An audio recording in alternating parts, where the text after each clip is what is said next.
Good afternoon. I want to welcome everybody to City Hall, City Council Chambers on this very important day. On this day, we every year, for many years, we celebrate a new inductee into the Columbus Hall of Fame.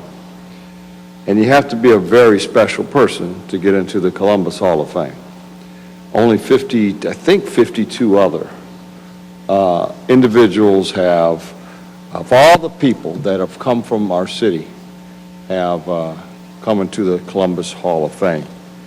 And I want to have special acknowledgement of Eileen Paley, Councilmember Eileen Paley, who will come up here later on, I'm sure, to make a presentation as well. And I'm just so proud to be here. Last year we had Will Haygood and Amos Lynch, both legendary journalists who were inducted. And so this year we have a very special person, a person who is a renowned pilot, someone who exemplifies the spirit of Columbus. The truth is, Jerrie Mock should have been in this Hall of Fame a long time ago, long before I was mayor, but all the way back to the time in which she, in fact, flew around the world. She represents the 53rd inductee. She was a courageous woman. She recently passed. But she will always be remembered in Columbus.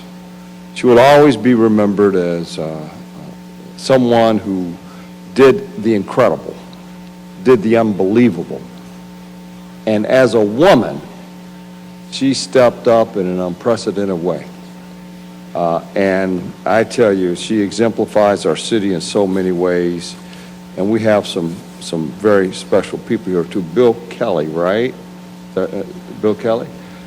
Started this whole thing a long time ago.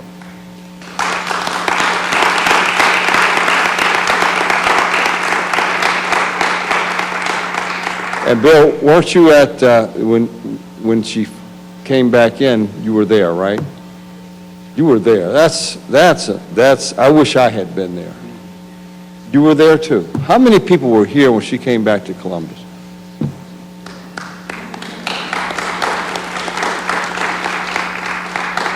Amazing, absolutely amazing.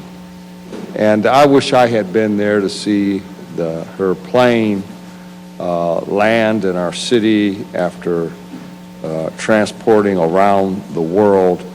What determination, what incredible determination. This is a great day in our city. And we have Susan Reed, who's Jerry's sister. We have Elaine Roberts, who is here. And we all know Elaine, another incredible woman. Yes, in aviation. Yes.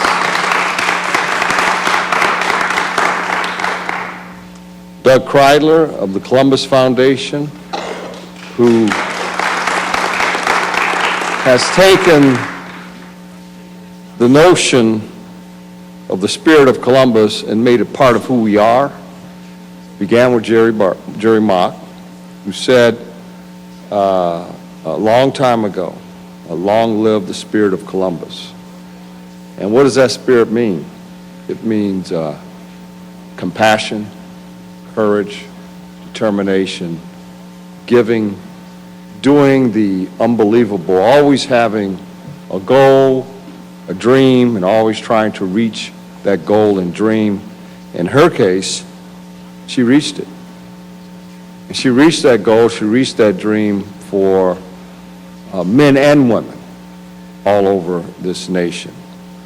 And so I'd like to invite the Columbus Regional Airport Authority CEO and President Elaine Roberts to the podium to say a few words.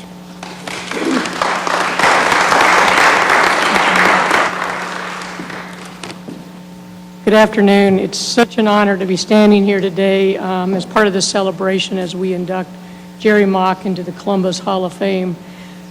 I absolutely can't fathom the amount of courage that Jerrie Mock had to take off in an 11-year-old single engine Cessna 180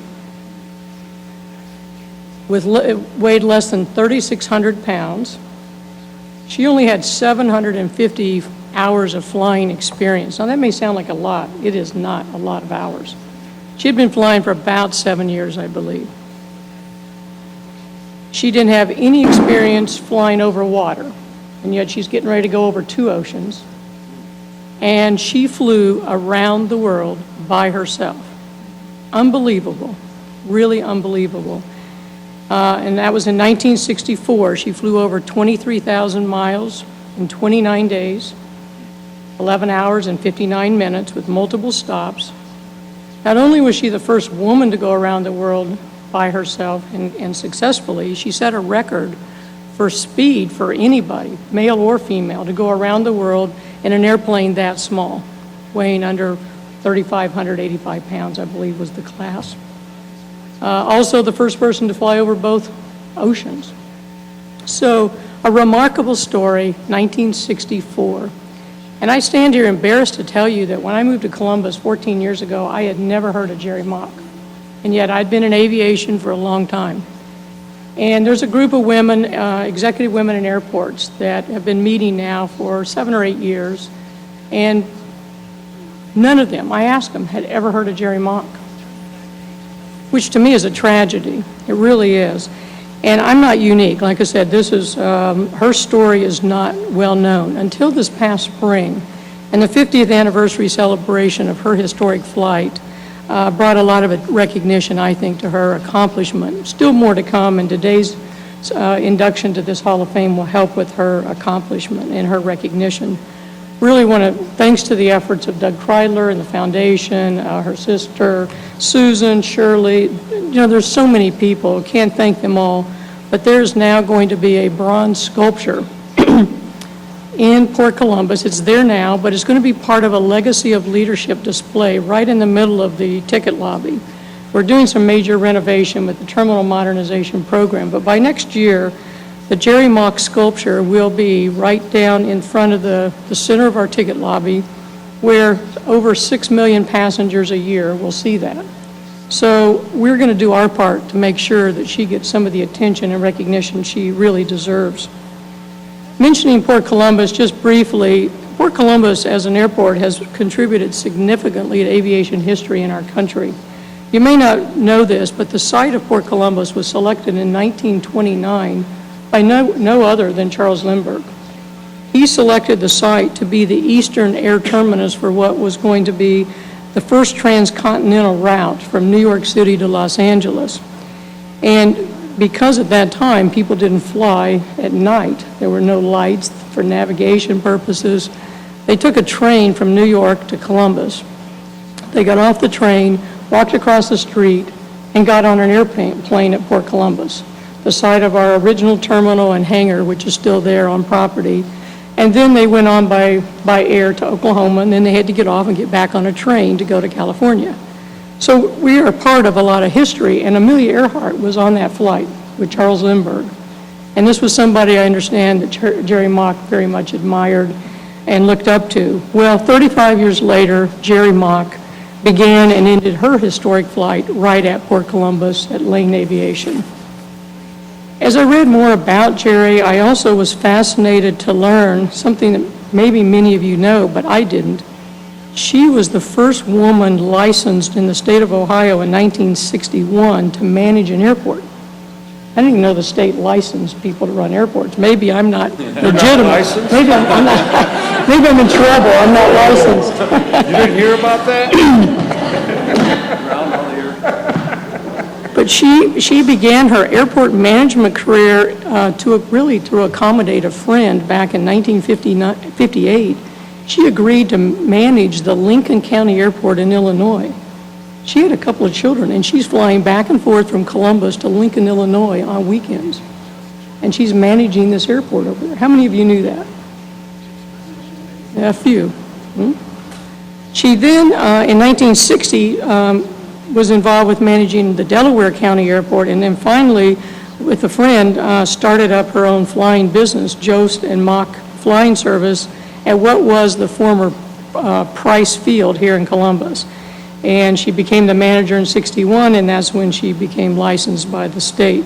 And that's really where she got so much of her invaluable experience, literally working on planes and learning about planes before she took off on her trip just 3 years later.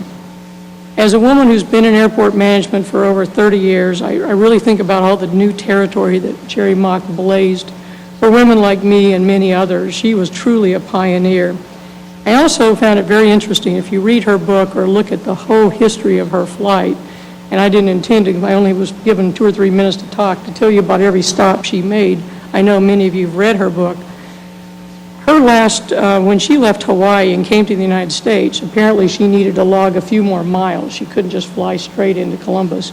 To set the record, she had to have over this 23,000 mile mark. She flew to Oakland Airport. She then flew to Tucson Airport. Then she went to El Paso. All 3 of those airports today are run by women airport directors. I just thought that was pretty fascinating. Very fascinating. Jerrie Mach was clearly an American icon and an extremely courageous woman who has inspired many of us, all of us I'm sure, here today with her story. And today we get to bestow on her much deserved recognition as we induct her into the Columbus Hall of Fame. At this time, I'd really like to turn the program over to Doug Kreidler, the president and CEO of the Columbus Foundation. I think Doug has probably done more than anyone to share Jerrie Mach's story with our community. Please join me in welcoming Doug.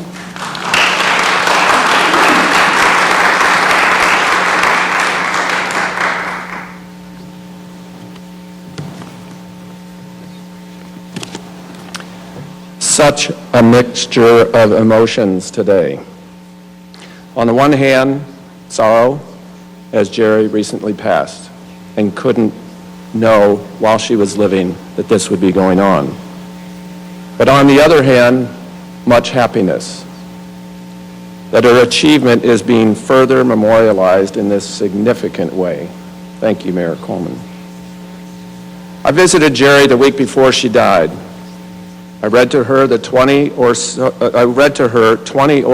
of the almost 100 letters that we had gathered from school children to octogenarians. Here's what one of those letters that was written that I read to her said. Quote, "I think you are an inspiration. My name is Kate. I am 9 years old. I am in the 3rd grade. I think you are really cool. Hey, can we be friends? I think you're super awesome, even though I haven't met you. I want to be a mighty woman like you when I grow up. I want to change the world. I want to be the first woman president. I am a Girl Scout. I will invite you and a bunch of other mighty women to my inauguration." Okay, bye. Please write back. Your friend, Kate. I also told Jerrie, as I visited her a few weeks ago, about being inducted into the Columbus Hall of Fame on this upcoming day. And then sensing that she was losing both the ability and the will to live, I took her hand, looked at her, and said, "Jerrie, Central Ohio is so proud of what you have accomplished. We will always remember and will continue to celebrate the spirit of Columbus." She took what seemed to be a long time, as I'm holding her hand, having said that, and then summoned the energy to lift up her left eye, looking me right in my face, and said, "Thank you very much." Those would be the last words I would hear her say. So my words to each of you are her words. Thank you very much for helping our communities, our current and future generations, and the world to recognize and honor a brave journey born out of an innocent pursuit of adventure. There is not one person here today who didn't participate in some way in making sure the story of Jerrie's accomplishment was told. In particular, I want to acknowledge Bill Kelly, Wendy Hollinger, Shirley Brooks Jones, my many colleagues at the Columbus Foundation, Renata Fackler, and though they're not with us today, Jenny and Charlie Bauer of Jenny's and Ryan Vessler of Homage for their contributions, their passion to tell Jerrie's story and to give Jerrie's accomplishment the credit it deserves. And of course, thank you again, Mayor Coleman, for making Jerrie's induction into the Columbus Hall of Fame possible. In my previous work, I worked many times with Bennett, and Tony turned 88 a few months ago. There is one song that Tony recently sang with Mariah Carey that just came into my mind this morning as I was thinking about Jerrie's story. The name of the song is "When Do the Bells Ring for Me?" Written by a woman from a perspective that you could imagine would have been Jerrie's as well. Where Jerrie was humble, but at the same time did wonder these same things before seeing the fruits of everyone in this room's work in articles, statues, videos, and ceremonies. So here are a few of the lyrics of that song, "When Do the Bells Ring for Me?" I wonder, I'm not going to sing these, by the way. I wonder, when do the bells ring for me? When does it come the time? When does the poem rhyme? When do the songs they sing seem for me? To those who say, hey, wake up and feel life, I say I'm ready to show me the way. When is it my chance? When is it my dance? When do the bells ring for me? The bells of Jerrie's accomplishment and memory are ringing loudly today.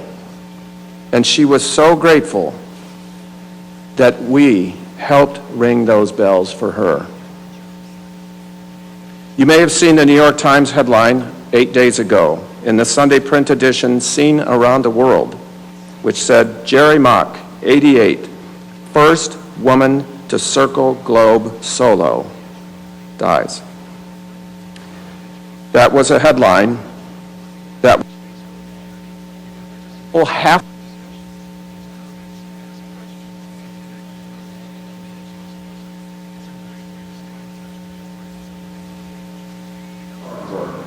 to make sure the world would come to know the pluck, the humility, and the accomplishments of Jerrie Mock. The dust that Jerrie's story had accumulated in the dustbin of history was forevermore blown to the winds by our efforts into the same ways that Jerrie rode on in her historic journey. So we ring the bells for Jerrie. On this day, the closest thing that we'll have to a memorial service, because that is something that Jerrie asked her not to do. This is the time when we can say, rest in peace, Jerrie. And by way of doing that, I would ask that we join together with vigor the repeating of Jerrie's final recorded words to the Columbus Foundation that the mayor mentioned a minute ago, long live the spirit of Columbus. So I'll say 3, 2, 1, let's all sing for it, Jerrie. Long live the spirit of Columbus. 3, 2, 1. Long live the spirit of Columbus. To quote Jerrie again, thank you very much.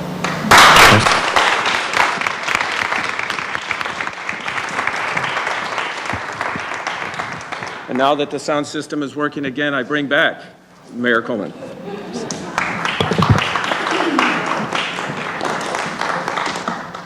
Is it working? All right. Thank you very much. That was a beautiful tribute to Jerrie Mock.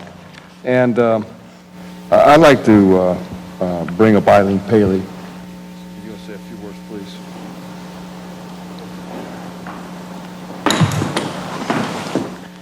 I think the mayor thinks that I was going to say something because I had talking points for the Italian Festival event that follows this, but I will add that to say, in my speech for the Italian Festival, I've included Jerrie Mock, because the theme for the Italian Festival this year is Passport to Italy, and I kind of switched that around and said Passport to Columbus.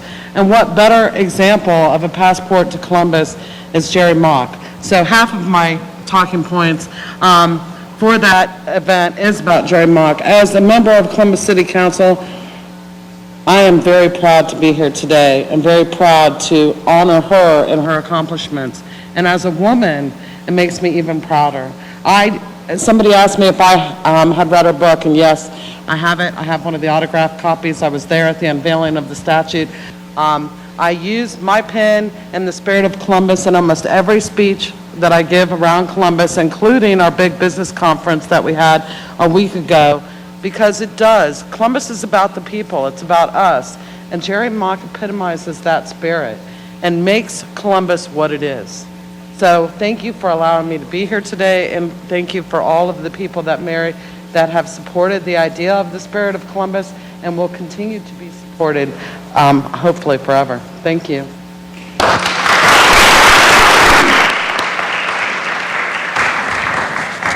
So,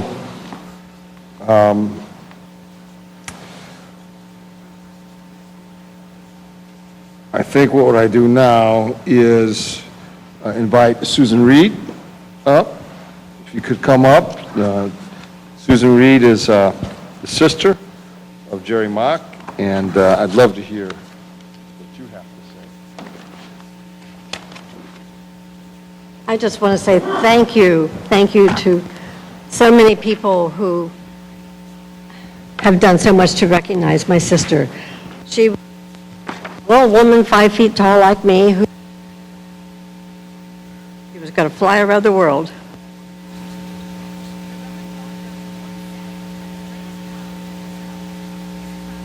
And when she studied geography in school, when she was 11, she determined and told her friends, I'm going to be a pilot and I'm going to fly around the world. Well, everybody laughed. Well, she did it.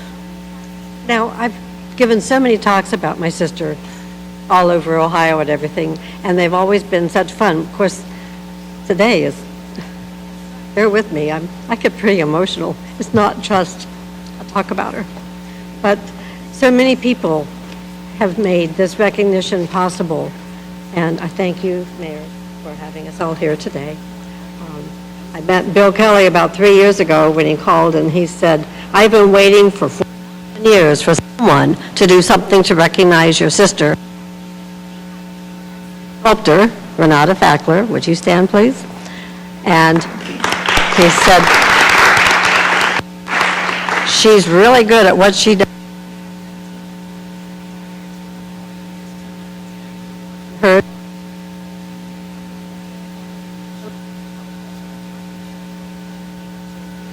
And hopefully some people will give me back some money. I said, well, we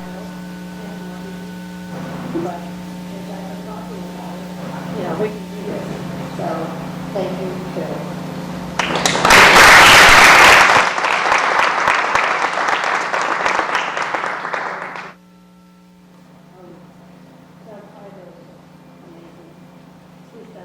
To recognize Jerrie, the Spirit of Columbus theme for the year and so forth, and then Elaine. You guys are just awesome. You've done so much, and all of Jerrie's family are so grateful. Of course, Wendy and Dale, Republic, which was out of print. Would you stand, please? If you don't already have a book, I know we can.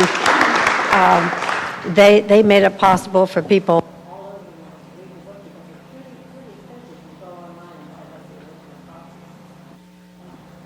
Jerrie was always so grateful to all of you, but when I first called her from Renata's house and said, we're going to build a bronze life-size statue of you, she said, yes.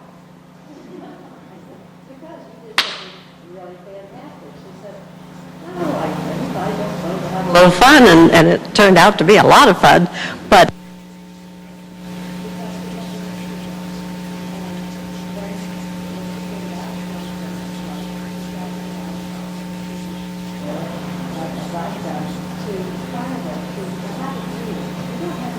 How is it going to come true? And she thought everybody should have one, just like she did, and hers worked. And you all are here today to recognize that. Now, Jerry had 3 children, 2 boys who are deceased, and a daughter, Valerie. Valerie was in Florida helping her. She was not able to be here today, but this is...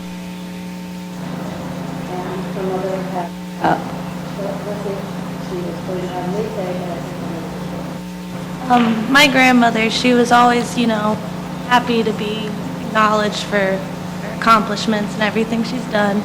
But she just wanted to let everybody know, that everything did go into her heart, and she was always happy to be acknowledged, and everybody cared about her, so.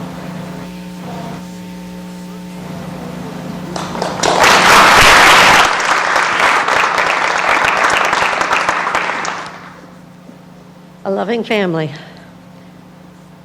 I just don't know what else I can say, but I'm just so proud to be here to recognize my sister, and so grateful for the opportunity to be involved in all these things to honor her, because well, it's about time. It was 50 years ago. She's finally getting the recognitions that she needed, thanks to all of you wonderful people, and thank you all for being here. Thank you, thank you, thank you. Don't you go on. You stand right here. Come up here. So, I'm going to provide several things to you. First is a citation of recognition of this great achievement, not just going around the world solo, but also admitted into the City of Columbus Hall of Fame, the 53rd inductee. Provide this certificate of recognition for you, from me, and then the same thing from City Council as well. In addition, we have I don't want to break it. I'm clumsy like that. I do have one more thing I need to say before we're Okay. all done. Provide this trophy and recognition to you for Jerrie Mock for her induction into the Hall of Fame on this day, October 13th, 2014.